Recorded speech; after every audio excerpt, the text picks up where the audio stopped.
یا اس کو مجبور کرنا کہ وہ اسلام قبول کرنے کے بعد اسلام کو نہ چھوڑے، یہ اس نص کے خلاف ہے، قرآن کی اس آیت کے خلاف ہے۔ تو اب اس کا جواب یہ ہے کہ جب ہم اس آیت کے سیاق و سباق کو دیکھتے ہیں، اور جو مفسرین نے اس آیت کی تفسیر کرتے ہوئے جو درج کیا ہے، جو لکھا ہے، اور دیگر نصوص کو دیکھتے ہیں، تو ہمیں یہ سمجھ آتی ہے کہ جو آیت میں کسی قسم کی ایسی دلالت نہیں ہے کہ جس سے پتہ چلے کہ مرتد کی سزا قتل نہیں، اور نہ یہ دیگر نصوص کے خلاف، بلکہ مفسرین نے جو اس آیت کا معنی بیان کیا ہے، وہ بیان یہ کیا ہے کہ یہ آیت اسلام میں داخلے کے حوالے سے، یعنی جو اس میں یہ عموم ہے نا، لا اکراہ فی الدین، یہ عموم اسلام میں داخل ہونے کے لحاظ سے ہے، خارج ہونے کے لحاظ سے نہیں۔ تو اس میں جو عموم ہے وہ اسلام میں داخل ہونے کے لحاظ سے ہے، کہ اسلام میں اگر کوئی انسان داخل ہونا چاہے یا نہ ہونا چاہے، اس کی مرضی ہے۔ تمام مفسرین نے یہ ذکر کیا، اور اس کے ساتھ ساتھ انہوں نے یہ بھی ذکر کیا کہ جو بندہ اسلام میں داخل ہونے کے بعد اس سے نکلنا چاہے، اس کی سزا قتل ہے۔ پہلی بات تو یہ یعنی بالکل کلیئر ہے، یعنی تمام مفسرین نے اس آیت کی وضاحت کرتے ہوئے یہ بات ذکر کی ہے کہ جو اس کا عموم ہے وہ پہلا ہے، صرف اسلام میں داخلے کے حوالے سے۔ جو اسلام سے نکلنا ہے وہ یہ آیت اس پر دلالت نہیں کرتی، اور نہ ہی کسی نے ذکر کیا ہے، اور نہ ہی صحابہ کرام نے یہ سمجھا ہے۔ اس لیے صحابہ کرام کا اس بات پر اجماع ہے کہ مرتد کی سزا جو ہے وہ قتل ہے۔ کسی صحابی کو یہ معنی سمجھ نہیں آیا جو یہ لوگ جو ہے وہ بیان کرتے ہیں، اور نہ ہی کسی نے اس سے استدلال کرتے ہوئے یہ کہا ہے کہ اسلام نے مرتد کی سزا جو ہے وہ قتل نہیں رکھی، بلکہ بہت سارے جو صحابہ کرام ہیں ان میں سے حضرت عمر رضی اللہ تعالیٰ عنہ، علی رضی اللہ تعالیٰ عنہ، معاذ، ابو موسیٰ اشعری، دیگر سب کا فتویٰ موجود ہے کہ مرتد کی سزا جو ہے وہ قتل ہے۔ تو یہ ایک بات جو ہے پہلی کلیئر ہے۔ یہ تمام صحابہ کرام نے بھی اس آیت کا معنی یہ سمجھا ہے کہ اسلام میں داخلے کے حوالے سے، اسلام میں داخل ہونا چاہے یا نہ ہونا چاہے، اس پہ زبردستی نہیں کی جائے گی۔ دوسرا جو ہے نا اسلام سے نکلنا، وہ آیت، یہ آیت جو ہے اس معنی پر دلالت نہیں کرتی۔ دوسرا جواب اس آیت کا یہ ہے کہ اگر بالفرض تسلیم بھی کر لیا جائے کہ چلو آپ کی مان لیتے ہیں کہ یہ آیت دونوں جگہوں کو شامل ہے، اسلام میں داخل ہونے کے حوالے سے بھی، نکلنے کے حوالے سے، تو یہ بالکل جو ہے وہ لاجک نہیں بنتی کہ آپ صرف اس آیت کو لے کے باقی تمام نصوص کو چھوڑ دیں، جو نصوص صراحتاً وضاحت کے ساتھ جو ہے دلالت کرتی ہیں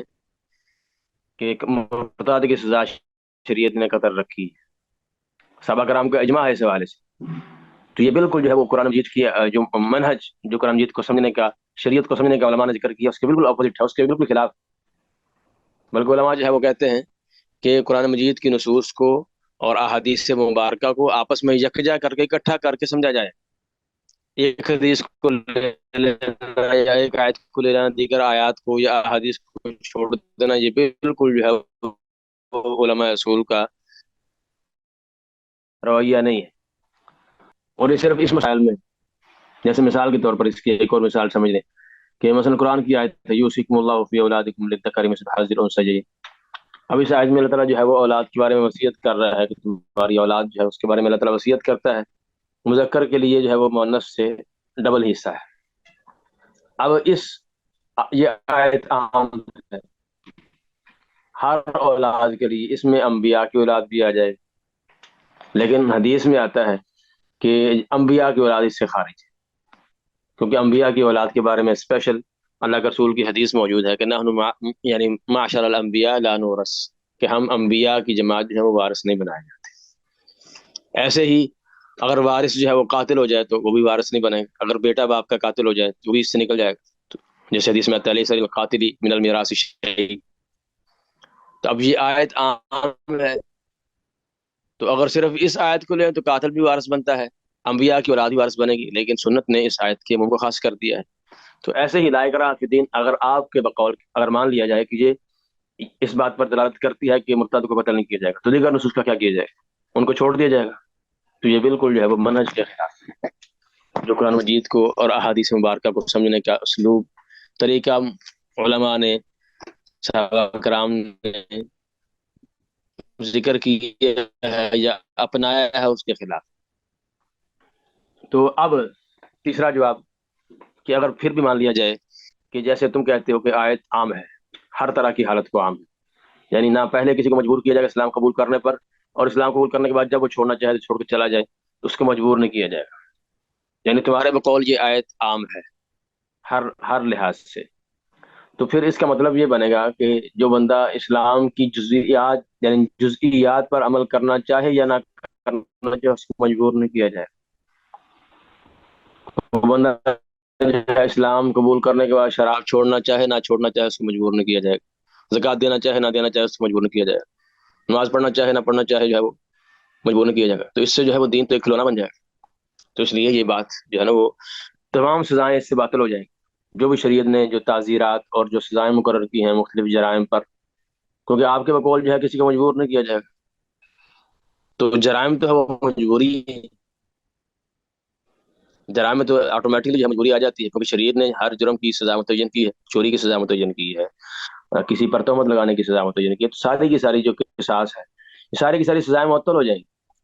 تو یہ کھلونا یعنی پوری کی پوری شریعت کھلونا بن جائے گی آپ کے اس قول کے مطابق. تو اس لیے اس آیت کا معنی جو ہے جو آپ سمجھے ہیں یہ بالکل خلاف ہے اس معنی کے جو مفسرین نے اور صحابہ کرام نے سمجھا ہے. تو یہ تھی ان کی پہلی دلیل اس حوالے سے. تو دوسری دلیل جو اس حوالے سے ذکر کی جاتی ہے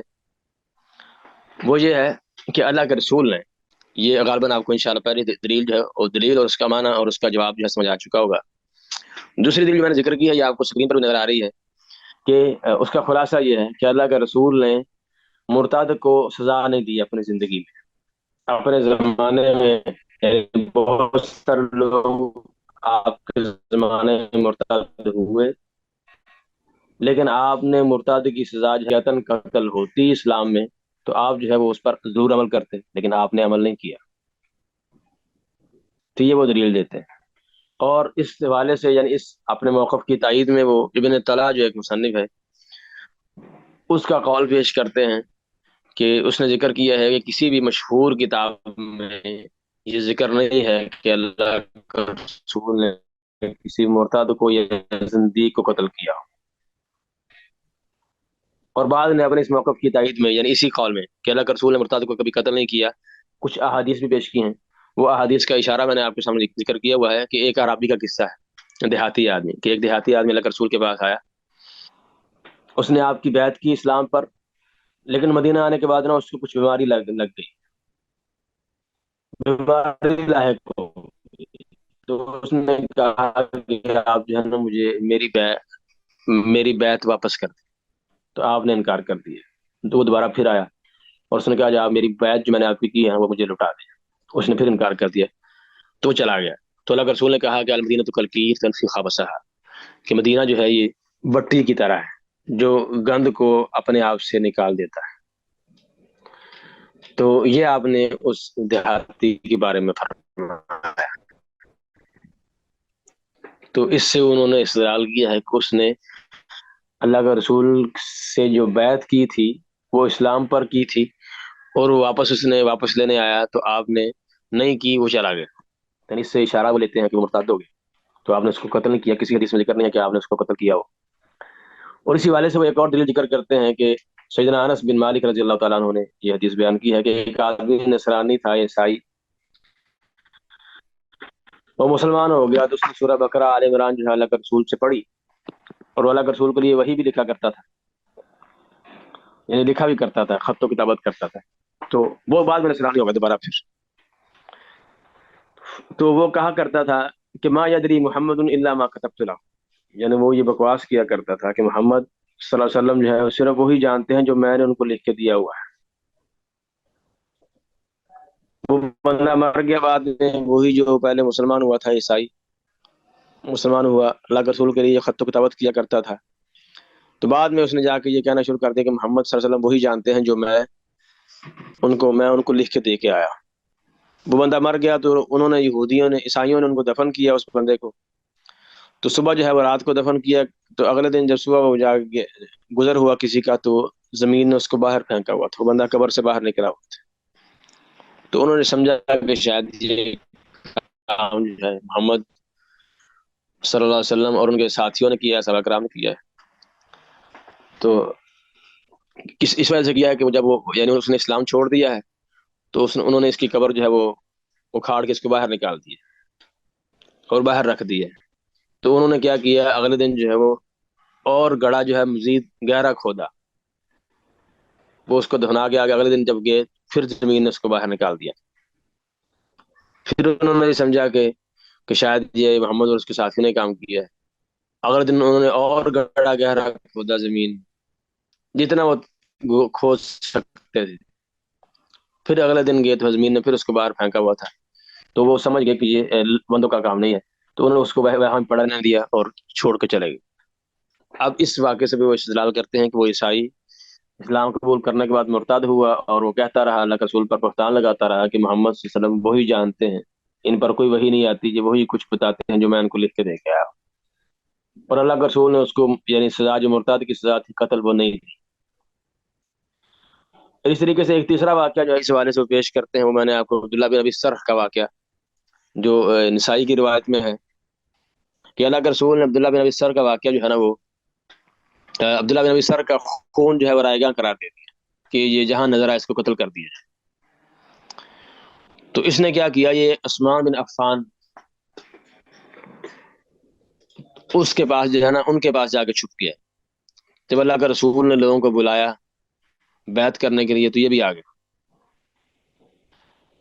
عثمان بن عفان جو ہے اس کو لے کر آ گئے اور اس کو آپ کے ساتھ پاس کھڑا کر دیا اور کہا کہ اللہ کے رسول جو ہے نا عبداللہ کی بیعت کیجیے۔ تو آپ نے اپنا سر جو ہے وہ اٹھایا، 3 دفعہ اس کی طرف دیکھا، ہر دفعہ آپ نے نا اس کی بیعت کرنے سے انکار کر دیا۔ تو آپ نے تیسری مرتبہ جو ہے اس کی بیعت کر لی۔ تو پھر بعد میں آپ نے صحابہ کرام کی طرف آپ متوجہ ہوئے اور کہا کہ اما کان فیکم رجل رشید، کہ تم میں سے کوئی ایسا آدمی نہیں تھا جو تھوڑی سی عقل کرتا تو وہ اس بندے کو کی طرف کھڑا ہوتا جب میں نے دیکھا تھا کہ میں اس کی بیعت نہیں کر رہا، تم دیکھ رہے تھے میں اس کی بیعت نہیں کر رہا بار بار، تم میں سے کوئی بندہ کھڑے ہو کے اس کو قتل کر دیتا۔ تو صحابہ کرام نے کہا کہ ہمیں کون سا پتہ ہے جو آپ کے دل میں چل رہا ہے،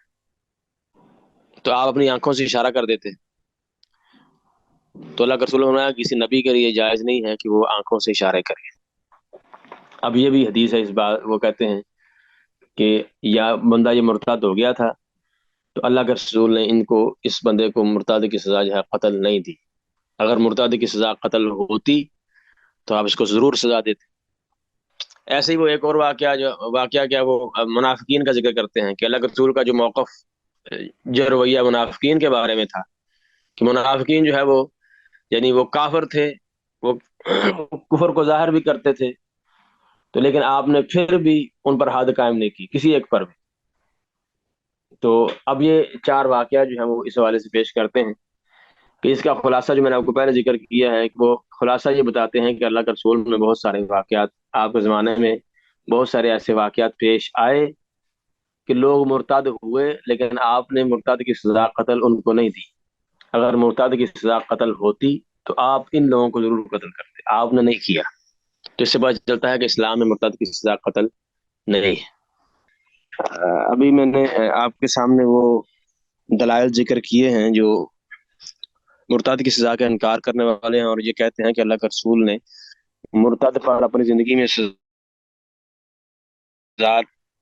نہیں یعنی مرتد کی سزا نافذ نہیں کی۔ آپ کے زمانے میں لوگ مرتد ہوئے اور انہوں نے ابن طلاق وغیرہ کا اور چند ایک احادیث میں نے جو آپ کے سامنے پیش کی ہیں، جو عرابی کا قصہ ہے، ایک عیسائی اسلام قبول کرنے کے بعد مرتد ہو گئے، سری عبداللہ بن ابی سرح کا واقعہ اور سرح منافقین کے ساتھ آپ کا جو رویہ تھا، تو اس بنا پر وہ کہتے ہیں کہ مرتد کی سزا اسلام میں قتل نہیں ہے، کیونکہ اگر سزا قتل ہوتی تو اللہ کے رسول ان تمام واقعات میں مرتد کی سزا نافذ کرتے پریکٹیکلی عملی طور پر، لیکن آپ نے نہیں کی۔ تو اس کا یعنی ہم جو ہے نا تفصیل سے جواب دیں گے ہر ایک واقعے کا الگ الگ، تاکہ جو ہے نا پتہ چل سکے کہ حقیقت میں جو وہ استدلال ان احادیث سے کر رہے ہیں وہ ان کا استدلال بنتا بھی ہے کہ نہیں۔ تو سب سے پہلی بات جو انہوں نے دعویٰ کیا ہے کہ اللہ کے رسول نے مرتد کو سزا نہیں دی، یہ دعویٰ درست نہیں، بلکہ اللہ کے رسول نے اپنی زندگی میں مرتد کو سزا دی ہے۔ اللہ کے رسول نے اس بندے کو قتل کرنے کا حکم دیا جس نے اپنے باپ کی منکوحہ سے شادی کی تھی، اور آپ نے اس کا مال یعنی اخذ کرنے کا، سلب کرنے کا حکم دیا۔ اور بہت سارے ائمہ کرام جو ہیں، امام طحاوی، ابن جریر، امام طبری، بہقی، ابن تیمیہ، ابن کثیر، دیگر کئی علماء نے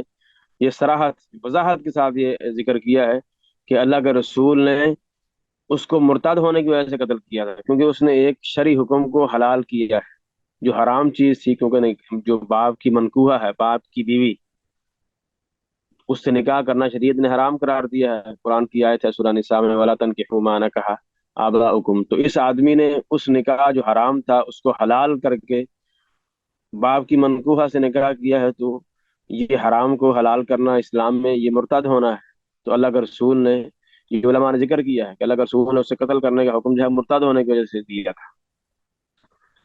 تو یہ بات تو ایک کلیئر ہے۔ اسی طریقے سے ابن قتل کو جو قتل کیا گیا ہے وہ بھی مرتد تھا۔ تو یہاں جو ہے یہ بات، جو ان کا دعویٰ یہ ہے کہ اللہ کے رسول نے مرتد کو سزا نہیں دی، یہ یہاں غلط ہو جاتا ہے۔ تو اللہ کے رسول نے مرتد کو سزا دی ہے۔ دوسری بات دوسری بات یہ ہے جو نوٹ کرنے والی ہے، سمجھنے والی بھی ہے، کہ بہت سارے ایسے واقعات ہوئے ہیں کہ جس میں اللہ کے رسول نے مرتد کو سزا نہیں دی، لیکن اس کا سبب یہ نہیں تھا کہ مرتد کی سزا اسلام میں قتل نہیں، بلکہ اس کے اور بہت سارے اسباب تھے کہ اللہ، یعنی کہ کئی اور اسباب کی بنیاد پر، یا تو اللہ کا رسول جو ہے وہ حد لگا نہیں سکے کہ بندہ جو ہے مرتد ہوا ہے، اپنی قوم کے ساتھ جا مل گیا ہے، یا بعد جو ہے وہ مرتد ہونے کے بعد وہ انہوں نے اسلام قبول کر لیا دوبارہ، یا بعد نے مرتد ہونے کا اعلان ہی نہیں کیا، وہ غلط فہمی کی بنیاد پر جو ہے لوگ سمجھتے ہیں کہ وہ بندہ مرتد ہو گیا۔ تو اور کئی وجوہات تھیں جن وجوہات کی بنیاد پر اللہ کے رسول نے مرتد کو سزا نہیں دی، جیسے ہم ابھی جو ہے جو ان کے دلائل ہیں ان پر غور کریں تو ابھی غور کریں گے تو واضح ہوگا انشاءاللہ۔ اور پھر ویسے بھی اگر جو ہے سنت نبوی جو ہے وہ مرتد کو سزا دینا نہ ہوتا تو اس بات سے صحابہ کرام کیوں غافل رہے، ان کو پتہ نہیں چلا؟ جیسے معاذ کے بارے میں، معاذ بن جبل رضی اللہ تعالیٰ عنہ کے بارے میں، اور یہ صحابہ کرام میں سے حلال حرام کے حوالے سے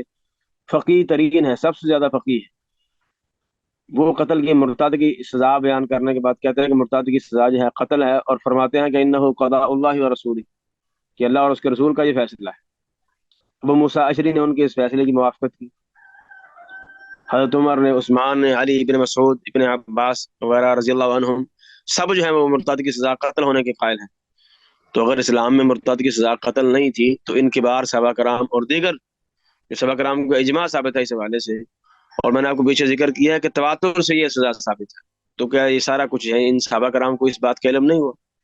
جو اللہ کے رسول کے شب و روز جو ہے وہ مشاہدہ کرنے والے تھے، آپ کے احکامات کو سننے بھی والے تھے، اس کو یاد کرنے والے تھے، آپ نے کیا کیا ہے، کیا کہا ہے، وہ سب کچھ وہ ان کے سامنے ہوتا تھا۔ اچھا، تو یہ دو باتیں کلیئر ہیں۔ تیسری بات جو ہے، اب ہم ان دلائل کا، ان واقعات کا جو جن کا سہارا لے کر یہ کہتے ہیں کہ مرتد کی سزا قتل نہیں ہے، ان کا ذرا جائزہ لیتے ہیں تاکہ واضح ہو سکے کیا ان میں اس بات کی دلیل موجود بھی ہے کہ نہیں ہے۔ تو جو پہلا اعرابی کا قصہ بیان کیا گیا ہے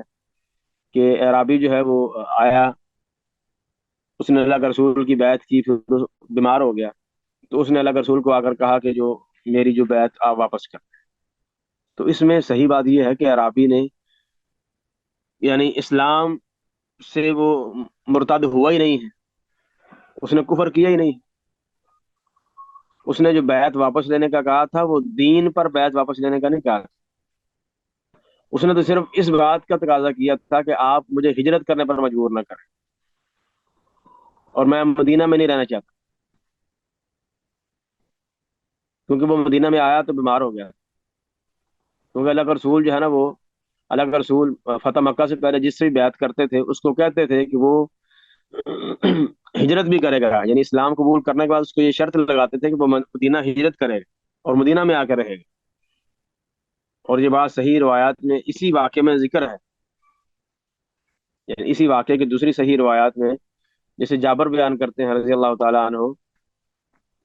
جو مسند احمد کی روایت ہے،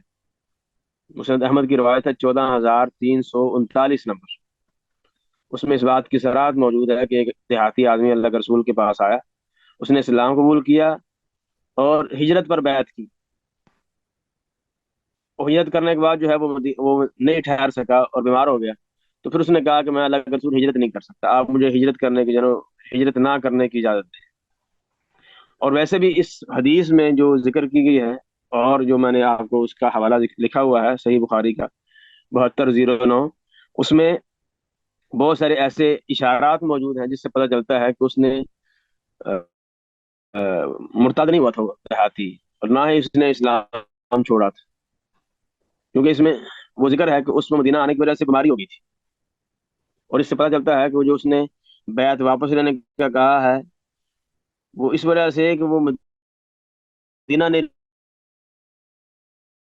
رہنا چاہتا, کیونکہ مدینہ آنے اس نے اللہ کے رسول کو یا رسول اللہ کہہ کر مخاطب کیا ہے. جب وہ واپس کرنے آیا بیعت, تو اس کے جو الفاظ تھے اس نے کہا یا رسول اللہ اقلنی بیعتی. تو اگر وہ منافق ہو چکا ہوتا, یعنی منافق کہہ رہا ہوں, مرتد ہو چکا ہوتا, کافر ہو چکا ہوتا, دوبارہ دین سے پھر چکا ہوتا, تو کبھی بھی یا رسول اللہ کے الفاظ نہ کہتا. اور ویسے بھی اگر وہ مرتد ہو ہی گیا تھا تو اس کو جو ہے وہ آپ سے اجازت لینے کی کیا ضرورت تھی؟ اگر وہ مرتد ہو چکا تھا تو وہ خود چلا جاتا ہے. وہ تو اللہ کے رسول کے احکامات کی پابندی سے اپنے آپ کو آزاد کروا چکا ہے اپنی مرضی سے, تو وہ دوبارہ کیوں آیا اللہ کے رسول کے پاس؟ اور ایسے بھی جو اللہ کے رسول نے آخر میں الفاظ کہے ہیں انما المدینۃ کالکیر, یہ بھی بالکل واضح طور پر دلالت کرتا ہے کہ آدمی جو آیا تھا دیہاتی, یہ وہ مدینہ میں ٹھہرنے سے جو ہے نا وہ آپ سے اجازت مانگ رہا تھا کہ مدینہ میں نہیں ٹھہرنا چاہتا, دین سے نکلنے کا مسئلہ نہیں تھا اس کو. اور بالفرض اگر یہ سارے جوابات بھی آپ کو سمجھ نہ آئے, تو یہ میں نے جو 4 پوائنٹ ذکر کیے ہیں, 3 4 اشارات, جس سے واضح طور پر یہ سمجھ آتا ہے کہ وہ بندہ صرف اس بات سے, یعنی آپ سے اجازت مانگنے آیا تھا کہ وہ مدینہ میں نہیں رہنا چاہتا, کیونکہ اس وجہ سے بیمار بیمار ہو گیا تھا. اگر بالفرض اگر یہ سارے جوابات بھی آپ کی سمجھ میں نہ آئے, تو آخری جواب پھر بھی موجود ہے کہ وہ اپنی قوم کے پاس چلا گیا تھا, اور ان کی قوم کے پاس پہنچنا اور اس کو جا کے حد لگانا یہ اللہ کے رسول کی قدرت میں نہیں تھا, کیونکہ اس کی قوم اس کو سپورٹ کرتی. تو یہ وہ دیہاتی کا قصہ ہے جس سے یہ لوگ جو ہیں وہ مرتد کی سزا کے یعنی نہ ہونے کی دلیل بناتے ہیں. تو یہ میں نے آپ کو واضح کر دیا ہے کہ وہ دیہاتی آدمی مرتد نہیں ہوا تھا. اچھا, دوسرا جو قصہ ہے, جو عیسائی کا ذکر کیا جاتا ہے کہ عیسائی اس نے اسلام قبول کیا, اللہ کے رسول کی وہ لیے وہ خط و کتابت بھی کیا کرتا تھا. وہ بعد میں جا کے وہ کہنے لگا کہ اللہ کے رسول صرف وہی جانتے ہیں جو میں ان کو لکھ کے دے کے آیا ہوں. تو یہ بھی اس بات کی دلالت نہیں کرتا کہ اسلام میں مرتد کی سزا قتل نہیں. اور اس واقعے میں بھی بہت سارے ایسے اشارے موجود ہیں, اور یہ اشارہ موجود ہے اس میں کہ وہ بندہ اپنی قوم کی طرف بھاگ گیا تھا, وہ اسلامی معاشرے میں نہیں ٹھہرا, مدینہ میں نہیں رکا. اس سے پتہ چلتا ہے کہ وہ مدینہ میں رکتا تو اللہ کے رسول اس پر حد لگاتے, اور وہ بلکہ مدینہ میں رکا ہی نہیں, اپنی قوم عیسائیوں کے پاس چلا گیا. تو اللہ کے رسول کی وہ قدرت میں نہیں تھا کہ آپ ان کو جا کے اس کی قوم میں جا کے, کیونکہ وہاں جو ہے وہ پھر ان کی قوم اس کا دفاع کرتی, تو دوسرا مسئلہ تھا. تو اللہ کے رسول کی قدرت میں نہیں تھا, کیونکہ وہ اسلامی معاشرے میں مدینہ میں اللہ کے رسول کی یعنی ماتحت نہیں ٹھہرا ہوا. ایسے ہی وہ بعد میں زندہ بھی نہیں رہا. اسی حدیث میں جیسے استدلال کیا ہے, ذکر ہے موجود ہے کہ بندہ مر گیا تھوڑے عرصے بعد. اور اس کے یعنی دوسری حدیث میں اس حدیث کی دوسری سند میں یہ الفاظ موجود ہیں, فما لبث ان قسمہ اللہ, یعنی وہ کچھ عرصہ ٹھہرا, تھوڑی دیر, تھوڑا زمانہ, تو وہ مر گیا, اس کو موت نے آ لیا. تو یہ بھی دلالت کرتا ہے اس بات پر کہ وہ بندہ جو ہے وہ اتنی دیر رکا ہی نہیں کہ اس پر جو ہے وہ اتنی دیر اس کی زندگی ہی نہیں تھی کہ اس پر حد قائم کی جا سکے. تو یہ یعنی باقاعدہ یہ جواب ہے اس حدیث کا جو میں نے آپ کو دی ہے. وہ بندہ پہلی بات تو یہ ہے کہ اپنی قوم کے پاس چلا گیا تھا, اور وہ اللہ کے رسول کی اسٹیٹ میں مدینہ کی ریاست میں مدینہ میں اسلامی معاشرے میں نہیں رکا. اگر وہ رکتا تو اللہ کا رسول ضرور اس پر ہاتھ لگاتے. اور دوسری بات یہ ہے کہ وہ اتنی دیر اس کی زندگی ہی نہیں ساتھ دیا, وہ یعنی اس پر حد لگائی جا سکے, ممکن ہو سکے. اگر بالفرض تسلیم کر لیا جائے تو وہ بہت جلد جو ہے وہ فوت ہو گیا. جیسے میں نے آپ کو بتایا کہ دوسری حدیث میں وضاحت موجود ہے۔ اور تیسرا واقعہ جو ہے عبداللہ بن ابی سر کا واقعہ، تو یہ بھی اس بات پر دلالت نہیں کرتا کہ مرتد کی سزا قتل نہیں ہے اسلام، کیونکہ جو عبداللہ بن ابی سر نے جو جرم کیا تھا وہ صرف مرتد ہونے کا نہیں کیا تھا، وہ خیانت عظمیٰ کا مرتکب ہوا تھا، اللہ کے رسول کو گالیاں دیا کرتا تھا، آپ پر بہتان لگایا کرتا تھا۔ اور جس بندے میں یہ ساری جو ہے وہ جرائم جمع ہو جائے، اللہ کے رسول پر بہتان لگانا، آپ کو گالیاں دینا، برا بلا کہنا، اور اسلامی معاشرے سے یعنی اسلامی حکومت کے ساتھ جو ہے وہ خیانت کرنا، خیانت کا مرتکب ہونا، ساتھ مرتد بھی ہو جانا، تو جس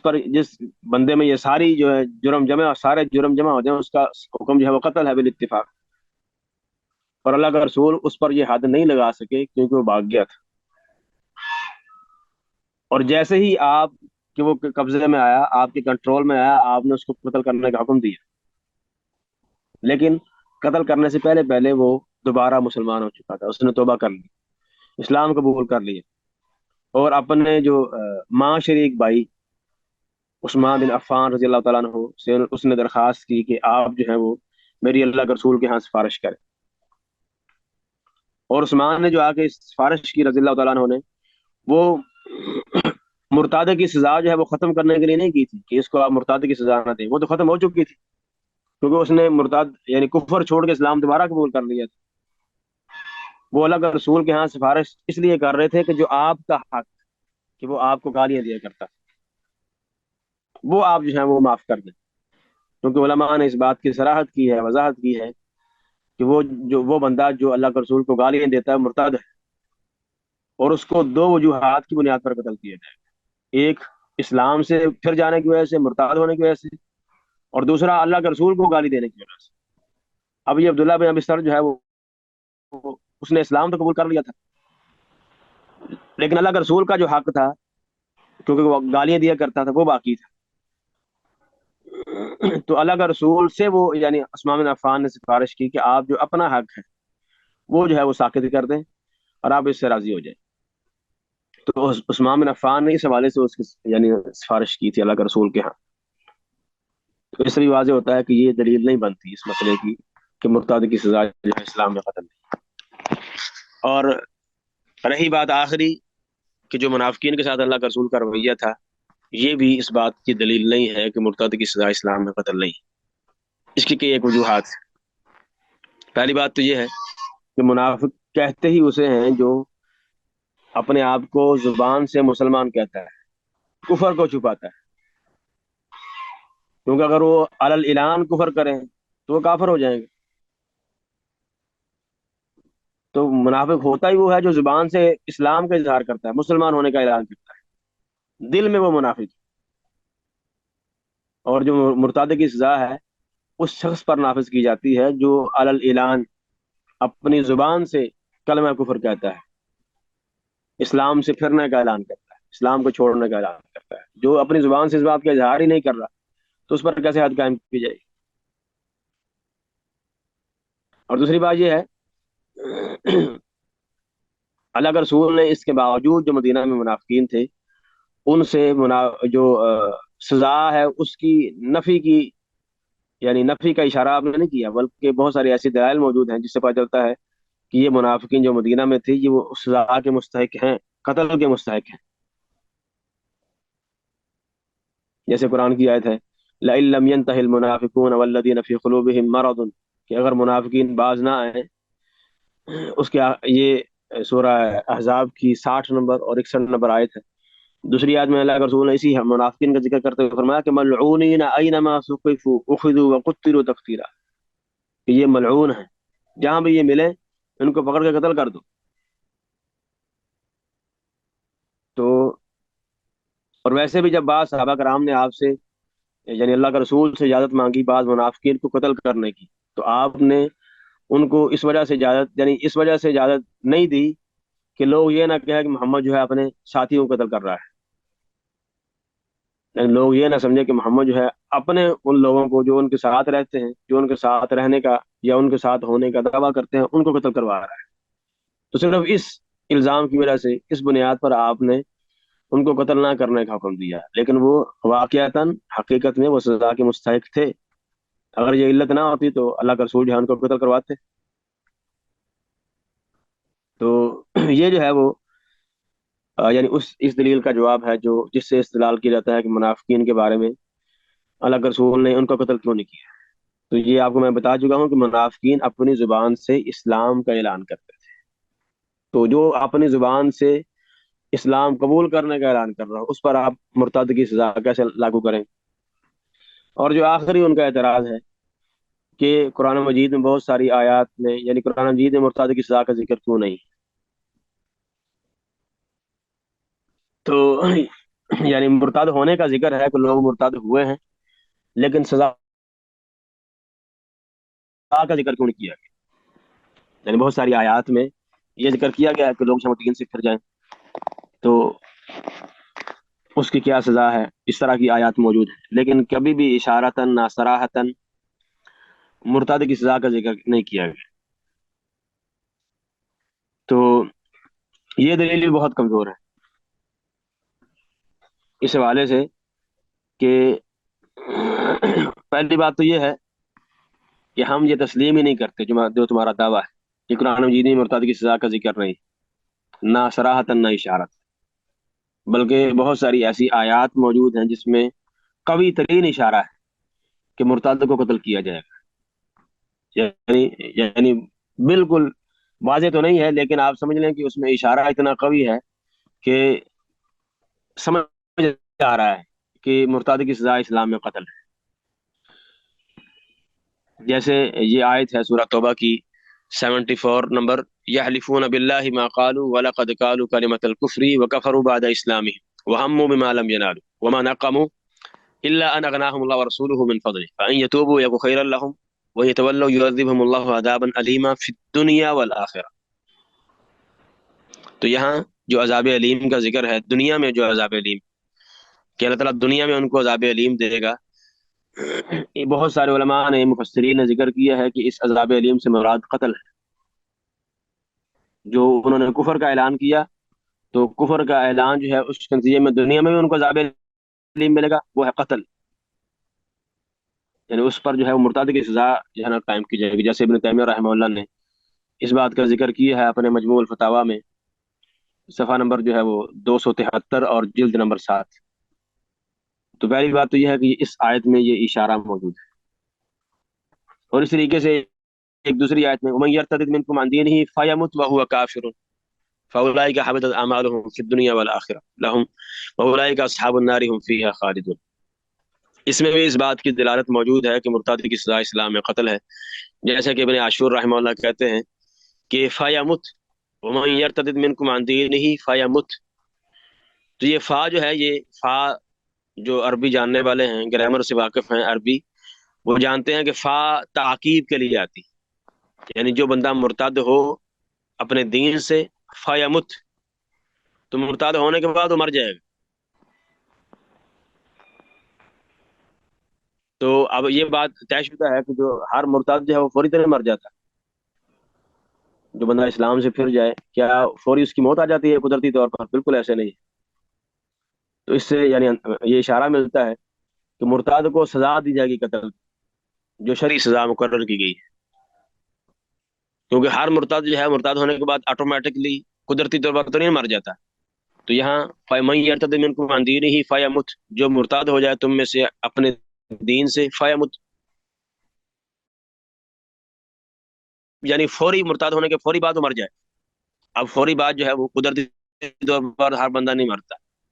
تو لیکن اس سے اشارہ ملتا ہے کہ فوری بعد ایسے ہی مرے گا کہ مرتد ہونے کے فوراً بعد اس پر جو شرعی سزا ہے مرتد کی وہ لاگو کی جائے گی۔ تو اس طریقے سے اور بھی اور آیات ہیں جن سے اشارہ اس طرح کا ملتا ہے کہ مرتد کی سزا اسلام میں قتل ہے۔ اور دوسری بات جو زیادہ قوی ہے، تو یہ جو یہ اعتراض کیا جاتا ہے قرآن مجید میں مرتد کی سزا کا ذکر نہیں ہے، تو یہ اعتراض ہی قابل قبول نہیں، کیونکہ کہ جو اسلام میں جو احکامات اخذ کرنے کے جو مصادر ہیں وہ صرف قرآن مجید نہیں، بلکہ سنت نبوی جو ہے اللہ کے رسول کی سنت احادیث، وہ بھی بنیادی مصدر ہے احکامات کو اخذ کرنے کے۔ اگر جو ہے قرآن میں کوئی حکم موجود نہیں ہے، سنت نبوی میں موجود ہے، احادیث مبارکہ میں، صحیح احادیث میں وہ حکم موجود ہے، تو وہ بھی ان کے حکم کا ماننا ضروری ہے۔ اور اس بات میں محدثین کے ہاں، مفسرین کے ہاں، صحابہ کرام، علماء کرام، کسیوں سینکڑوں آیات میں اللہ کے رسول کی اتباع کا حکم دیا ہے۔ وما آتاکم الرسول فخذوه وما نهاكم عنه فانتهوا فإن تنازعتم في شيء فردوه إلى الله والرسول إن كنتم تؤمنون بالله واليوم الآخر، اور واطیعوا الله واطیعوا الرسول ومن يطع الرسول فقد أطاع الله، بہت ساری آیات ہیں۔ فَلْيَحْذَرِ الَّذِينَ يُخَالِفُونَ عَنْ أَمْرِهِ أَن تُصِيبَهُمْ فِتْنَةٌ، تو بہت ساری آیات دلالت کرتی ہیں کہ اللہ کے رسول کی بات کو ماننا بھی ویسے ہی حجت ہے جیسے قرآن کی آیت کو ماننا حجت ہے، اور جو حکم احادیث مبارکہ میں موجود ہو اس کو ماننا بھی ضروری اور فرض ہے۔ اور تیسری بات جو ہے کہ قرآن میں بہت ساری ایسی چیزیں ہیں کہ قرآن نے ان کا صرف بنیادی حکم ذکر کر دیا ہے،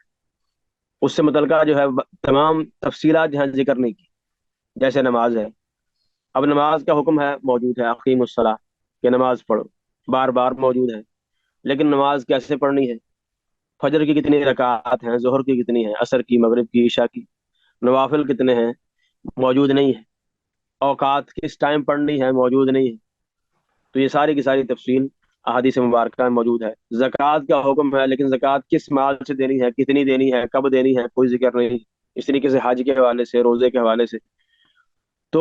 بہت سارے ایسے اس طرح سے مثلا نکاح کے مسائل ہیں کہ کس سے نکاح حرام ہے، کس سے، اس کی اگرچہ کچھ تفصیل موجود ہے، لیکن بہت سارے ایسے نکاح کے مسائل ہیں جو قرآن مجید میں موجود نہیں۔ تو قرآن مجید میں بلکہ بعض کا تو ایسا ہوتا ہے کہ بعض کا قرآن مجید میں وہ حکم موجود ہے جو اتنا اہم نہیں ہے، اور جو زیادہ اہم ہے وہ موجود نہیں۔ مثال کے طور پر اب قرآن مجید میں قسم کا کفارہ موجود ہے، لیکن قرآن مجید میں اگر کوئی بندہ جمع کر لے، مباشرت کر لے اپنی بیوی سے، تعلقات قائم کرے رمضان کے دن میں روزے کی حالت میں، تو اس کا کفارہ کیا ہے، موجود نہیں، حالانکہ یہ جو ہے وہ بڑا حکم ہے، زیادہ اہم ہے۔ تو اس لیے سنت بھی ایک حیثیت رکھتی ہے، وہی حیثیت جو قرآن مجید کی ہے۔ جیسے قرآن مجید کے احکامات کو ماننا ضروری ہے، ویسے ہی بعین ہی صحیح احادیث کو ماننا، اس پر عمل کرنا واجب اور ضروری ہے۔ تو یہ چند ایک جوابات تھے جو مرتد کی سزا جو نہ ماننے والے ہیں، جو اپنی تائید میں جو دلائل پیش کرتے ہیں، ان کے ایک جوابات دیے ہیں، تو آپ بھی ذکر کر دیے جائیں تاکہ اس حوالے سے کسی قسم کی کوئی انسان کو یعنی تشنگی باقی نہ رہ جائے۔ اور یہ بات ذہن میں رہے کہ میں نے پیچھے جو پچھلے لیکچر میں یہ بات ذکر کی ہے کہ مرتد کی سزا جو ہے، جو اسلام نے قتل رکھی ہے، بالکل عقل کے تقاضوں کے مطابق، اور میں نے اس کی وجوہات ذکر کی ہیں پچھلے لیکچر میں، تو وہ سننا ضروری ہے اس حوالے سے۔ اب بعض لوگ جو ہیں وہ اعتراض کرتے ہیں، جیسے آپ کے پاس اسکرین میں شو ہو رہا ہے کہ مرتد کی سزا قتل متعین کرنے سے معاشرے میں نفاق بڑھے گا، بڑھے، یہ لکھا ہے غلطی سے، تو اس سے نفاق بڑھے گا، کیونکہ اگر جو ہے آپ مرتد کی سزا قتل رکھیں گے تو بہت سارے ایسے لوگ ہوں گے جو مثلا کافر ہونا چاہتے ہیں، لیکن سزا کے ڈر سے کہ قتل کر دیے جائیں گے وہ اپنے نفاق کو اظہار نہیں کریں، تو لوگ مرتد ہوتے چلے جائیں۔ تو وہ کہتے ہیں کہ منافقت جو ہے یہ کفر سے کمتر ہے، تو آپ جو ہے مرتد کی سزا قتل رکھ کے آپ نفاق کو بڑھا رہے ہیں، اور جو کہ کفر سے بھی زیادہ خطرناک ہے، تو آپ اس کو کافر ہونے دیں،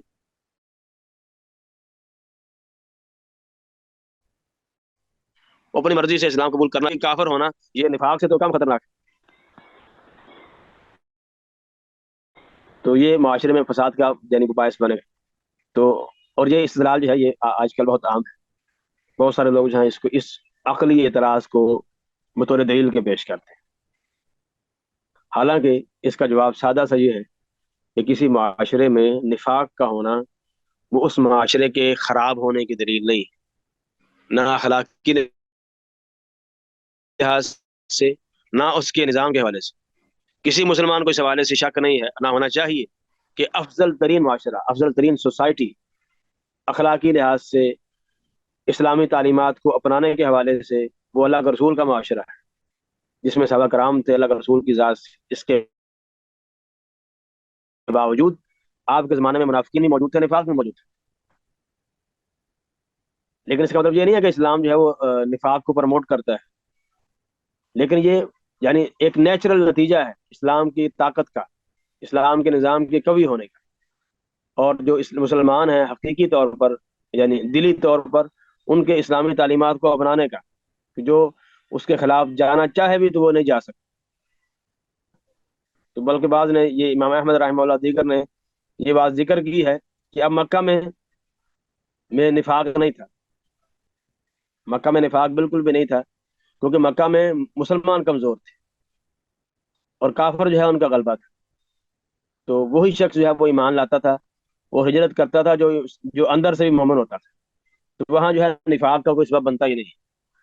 کیونکہ وہاں نفاق جو ہے وہ اپنی موت کو دعوت دینے کی بات تھی۔ نفاق کہہ رہا ہوں، یعنی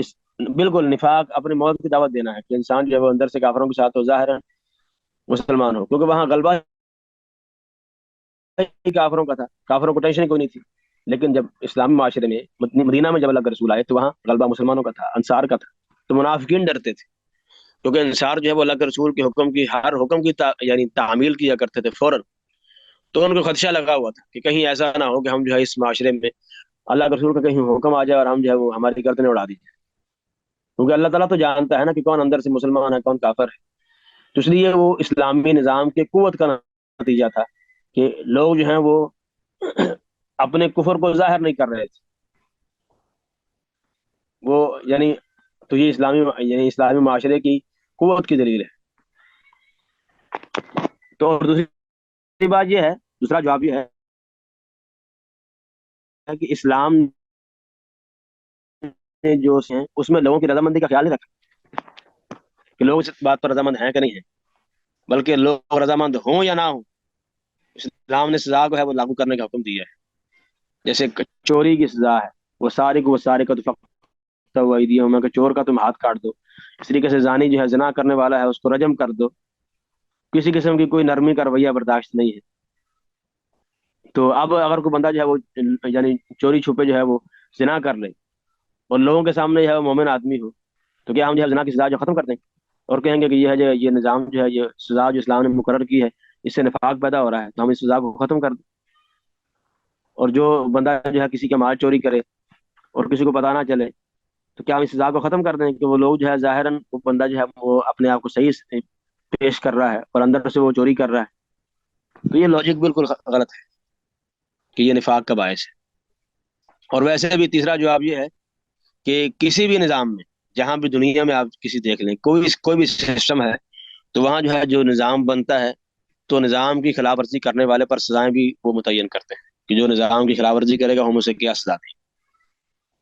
کیونکہ یہ انسانی فطرت ہے، نیچرلی طور پر ہر بندہ جو آپ نے نظام بنایا ہے اس قانون کو، نظام کو فالو نہیں کرے گا، تو اس لیے جو فالو نہ کرنا چاہے اس کو زبردستی کروایا جائے، کیونکہ بعض بندے ایسے ہوتے ہیں ہر معاشرے میں کہ وہ قانون کو فالو مرضی سے نہیں کرتے بلکہ وہ مجبوراً کرتے ہیں، تو ہم اس سے کیا اخذ کریں گے؟ کوئی نظام ٹھیک نہیں ہے، اس نظام کو بدل دیں۔ اگر آپ وہ نظام بدل کر دوسرا لائیں گے پھر کوئی ایسے بندے ہوں گے جو اندر سے اس نظام کو نہیں فالو کرنا چاہیں گے، تو اس لیے یہ بات جو ہے بالکل غلط ہے۔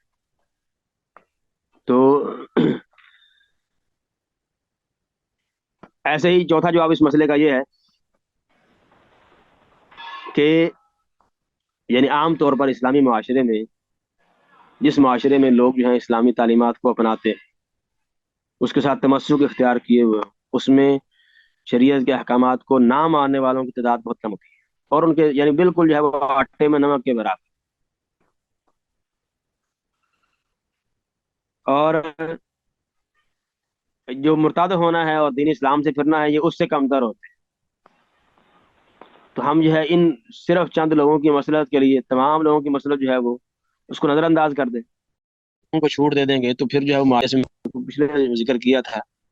تو یہ معاشرے میں کفر جو ہے اس کو زیادہ بڑھاوا دینے کا باعث بنے گا،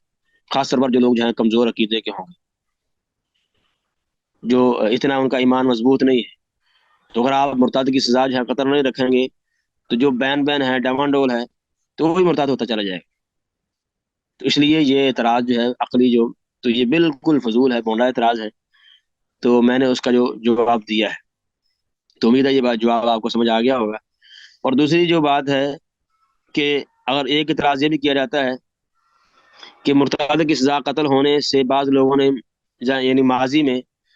ناجائز فائدہ اٹھایا ہے، یعنی اس بندے کو بھی مرتد بنا کے قتل کر دیا ہے جو مرتد نہیں بھی تھا، اور مستقبل میں بھی ایسا ہو سکتا ہے کہ کوئی بندہ جو ہے اس سزا سے ناجائز فائدہ اٹھائے، یعنی اس بندے کو بھی قتل کر دیا جائے جو مرتد نہ ہو۔ تو اس لیے ہمیں چاہیے کہ ہم یہ سزائیں ختم کر دیں جس کا جو ہے وہ لوگ ناجائز فائدہ اٹھا سکتے ہیں۔ اب اب یہ بات بالکل عقلی لحاظ سے، منہجی لحاظ سے فضول ہے، کیونکہ یہ استدلال کا طریقہ قابل قبول ہے ہی نہیں کہ آپ جو ہے تاریخ کی بنیاد پر کہ کسی بندے نے نظام کا غلط استعمال کیا ہے تو آپ اس کو جو ہے وہ اس نظام کو غلط قرار دیں۔ ایسے لوگ تو ہر زمانے میں موجود ہوتے ہیں، اور اگر بالفرض آپ یہ مان بھی لیں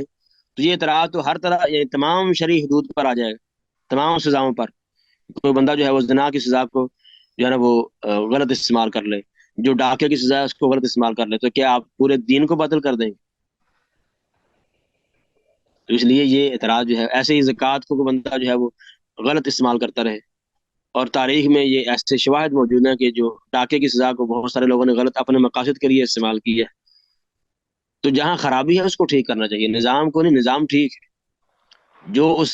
نظام کا غلط فائدہ اٹھا رہا ہے، ناجائز فائدہ اٹھا رہا ہے، اس کو درست کیا جائے، اس سے نظام کی خرابی لازم نہیں آتی۔ تو میں نے آپ کو پہلے بتایا ہے کہ بہت سارے ایسے کہ ہر نظام کو غلط استعمال کرنے والے موجود ہوتے ہیں۔ کوئی بھی آپ سسٹم دنیا میں کسی بھی جگہ لاگو ہو تو ظالم جو ہے وہ اس نظام کو نافذ کر کے سمجھ رہا ہوتا ہے کہ میں نے نظام کو فالو کیا ہے، تو اس لیے اس بنیاد پر جو ہے آپ مرتد کی سزا کو قتل یعنی غلط نہیں کہہ سکتے۔ تو یہ چند ایک سرسری سے ٹائم ختم ہو رہا ہے تو میں نے جوابات دیے ہیں، امید ہے کہ آپ کو انشاءاللہ یہ سمجھ آگے ہوں گے۔ اللہ تعالیٰ مجھے اور آپ کو سمجھنے کی توفیق عطا فرمائے۔ بارک اللہ فیکم، شکر اللہ لکم ونفع بکم الاسلام والمسلمین۔